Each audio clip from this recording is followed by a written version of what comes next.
민주당 운명의 일주일이 시작됐습니다. 먼저 전당대 돈봉투 의혹과 관련해 구속영장이 청구된 윤관석, 이성만 의원 체포동의안이 오늘 표결에 붙여집니다. 민주당은 찬반을 의원들 자율의사에 맡기기로 했는데 고심이 깊을 수밖에 없습니다. 검찰 수사가 다른 의원들로 향하는 가운데 찬성표를 던지기 부담스러울 거란 분석도 있지만 반대표를 던지자니 방탄국회라는 비판이 부담스럽기 때문입니다. 한편에서는 돈봉투 의혹뿐 아니라 김남국 의원 코인 논란 등 최근 악재를 털고 가기 위해 체포동의안 가결로 기울었다는 관측도 있습니다. 국민의힘은 이런 민주당을 향해 찬성 투표에 동참하라며 압박하고 있습니다. 여야 반응 들어보시죠. 그 두 의원께서는 이미 탈당을 하셨고요. 그리고 관련해서는 의원들이 자율적으로 투표할 것으로 알고 있습니다. 전당대회 사건에 이어 김남국 의원 코인 투자, 이례경 전 혁신위원장 사태까지 터진 민주당이 제19 감싸기를 계속한다면 결국 국민적 저항에 부딪히고 말 것입니다. 그런데 민주당의 고심은 이뿐만이 아닙니다. 오늘 의원총회에서 혁신위원장 인선 등 당내 갈등이 폭발할 가능성이 큰데요. 운명의 일주일 어떤 변수가 있는지 김경수 기자가 전해드립니다. 과거 발언 논란으로 9시간 만에 물러난 이례경 전 혁신위원장 인선에 책임지고 이재명 대표가 사퇴하라는 비명계 주장에 친명계가 반발하며 계파 갈등이 다시 불붙을 가능성이 적지 않습니다. 지금 더불어민주당의 혁신의 걸림돌은 이재명 대표가 근원적으로 있어요. 이재명 대표의 결함 한계를 제거해야만 혁신의 첫걸음이 시작이 됩니다. 여기에다 민주당 목 국회 상임위원장 배분 문제도 뇌관입니다. 당직을 가진 의원이 국회직까지 맡는 건 기득권 나눠먹기라는 비판이 나온 뒤 민주당은 당내 의견을 모아 새 인선 기준을 만들기로 한 상태입니다. 하지만 행안위원장에 내정됐다 보류된 정청래 최고위원이 법적 대응까지 예고하며 반발하고 있어 갈등의 불씨가 여전합니다. 이런 민주당 상황을 두고 심리적 분당 상태라는 지적까지 나오고 있습니다. 계파 갈등 속에 내년 총선에서 공천을 못 받을 수도 있겠다는 걱정과 지금 지도부로는 총선에서 질 수도 있겠다는 우려가 공존한다는 거죠. 민주당, 운명이 걸린 이번 주에 이런 불안을 해소할 방안을 찾을지 주목됩니다. 자, 그런데 총선을 앞두고 관심을 받는 인물이 있습니다. 네, 저렇게 문재인 전 대통령과 나란히 서서 손을 꼭 잡은 조국 전 법무부 장관입니다. 조 전 장관은 자신의 SNS를 통해서 문 전 대통령을 만난 사실을 공개했는데요. 사진 함께 볼까요? 네, 경남 양산 평산마을에 문 전 대통령 책방을 찾은 조국 전 장관. 문 전 대통령과 나란히 서서 책방지기 역할도 하고 술도 한잔 했다고 하는데요. 조 전 장관은 무간지옥의 시련을 감내하고 있다며 이런 말을 남겼습니다.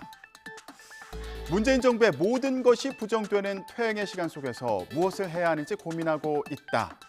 지도도 나침반도 없는 길 없는 길을 걸어 나가겠다. 자, 이 말을 두고 내년 총선에 도전하겠다는 뜻 아니냐 이런 해석이 나왔는데요. 앞서 민주당에서는 조 전 장관 출마 가능성에 대해서 이런 우려의 목소리도 나왔습니다. 저희한테 내로남불 딱지가 딱 달라붙은 게 언제입니까? 조국 사태 때 아닙니까? 저희가 조국의 강을 확실하게 건넜습니까? 아직도 못 건너고 언저리에서 헤매고 있는데 지금 강으로 풍덩 빠지자는 얘기예요. 그러면 어떻게 됩니까? 제가 보기에는 정권 심판이 아니고 야당 심판으로 갈 겁니다. 다음 총선이. 예. 국민의힘은 조 전 장관이 내년 총선에 나오려고 꼼수를 부린다면서 지금 할 일은 죗값을 어떻게 치를지 고민하는 것이라고 비판했습니다. 들어보시죠. 문 전 대통령과 조국 전 장관 그리고 그 측근들에게 국민의 이름으로 고합니다. 지도도 나침반도 없는 길 굳이 가지 마십시오. 대한민국의 잃어버린 5년에 대해서 국민께 속죄하고 죗값을 달게 받는 것이 당신들이 가야 할 유일한 길임을 기억하시기 바랍니다. 여야는 양당 대표에 대한 공방도 주고받았는데요. 국민의힘은 이재명 민주당 대표가 싱하이밍 주한 중국 대사를 만난 걸 두고 비판을 이어갔습니다. 싱하이밍 대사는 지난 9일 이재명 대표를 만나서 중국의 패배에 베팅하는 이들은 나중에 반드시 후회한다는 등 우리 정부를 강하게 비판했는데요. 이 같은 발언이 논란이 되자 이재명 대표는 중국 정부의 태도가 마땅치는 않다면서도 서로 협조할 것들을 찾아내는 게 더 중요하다고 말했습니다. 당연히 중국 정부의 그런 태도들이 마땅치는 않지만 또 우리의 주장을 또 강력하게 제기하는 것이 훨씬 낫다는 생각이 듭니다.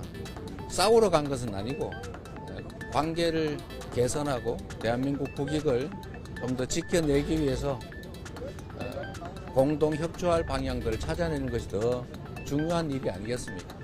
그게 바로 외교입니다.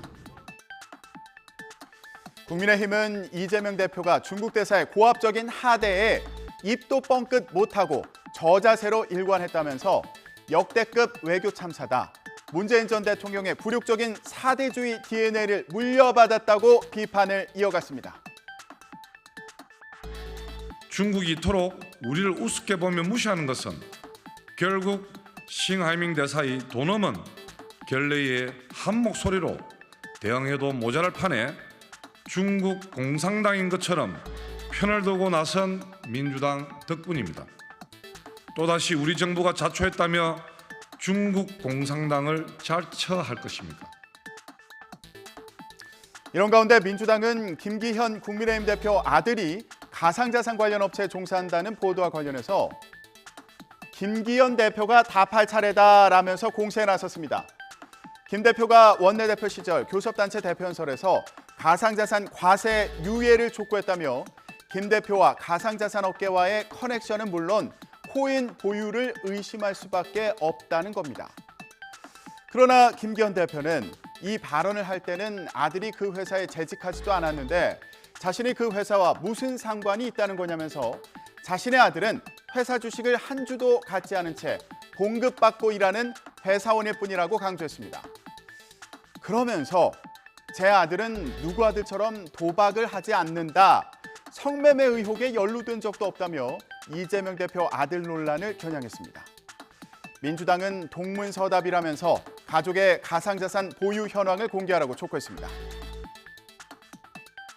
가짜 뉴스까지 동원해 김남국 의원 코인 게이트 물타기에 나선 이재명 대표는 자신을 먼저 돌아보십시오. 제발 제 눈에 들보부터 돌아보십시오. 국민들께서 묻고 계십니다.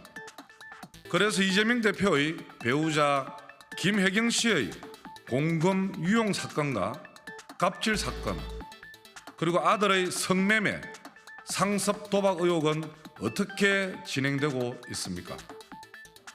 김기현 대표는 가상자산 업계에서 일하는 아들에 대해 중소기업에서 봉급받고 일하는 회사원일 뿐이라며 항변했습니다. 누가 언제 회사원이 아니라고 했습니까? 이게 무슨 자다 봉창 두드리는 답입니까?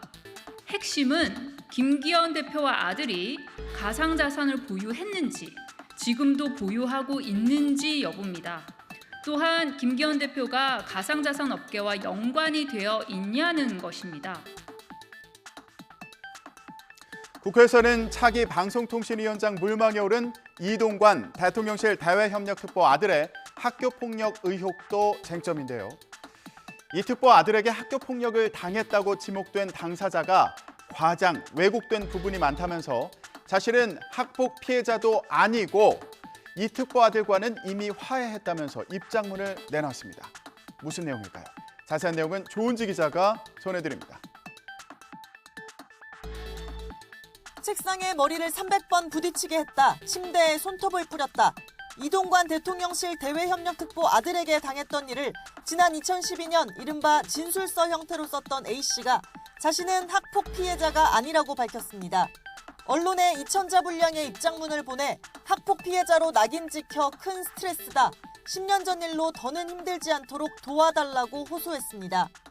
A씨는 과장, 왜곡된 부분이 많다면서 진술서는 학폭위를 열어달라고 쓴 게 아니고 피해 시점과도 간격이 있으며 본인이 입힌 가해는 진술하지 않았다고 설명했습니다.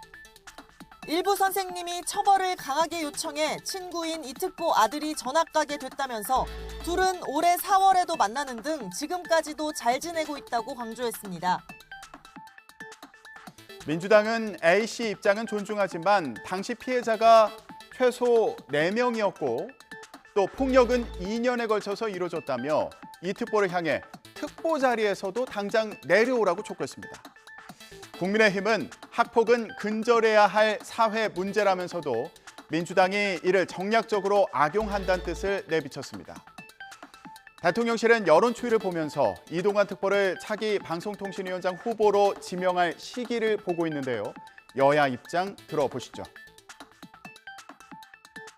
온 국민을 분노케 한 정순신 전 검사의 법 기술을 뛰어넘는 그야말로 전형적인 권력 기술 사건입니다. 이사장에게 직접 전화한 점은 이동관 특보가 사실상 외압을 가했다는 점을 인정한 것이나 마찬가지입니다. 당시 이동관 특보는 이명박 정권의 왕수석으로 불렸습니다. 국민의힘 입장은 학폭은 반드시 근절되어야 될 사회 문제라고 인식하고 있습니다. 민주당이 또다시 학폭이라는 중요한 사회 문제를 공작 정치로 활용하지를 않기를 바라는 마음입니다. 국회에서는 오늘부터 사흘 동안 대정부 질문이 진행됩니다. 선관위 특혜 채용 의혹과 일본의 오염수 방류, 또 싱하이민 중국 대사 발언 등을 두고 정부 여당과 야당 사이에 격한 공방이 예상됩니다. 지금까지 전국 브리핑이었습니다.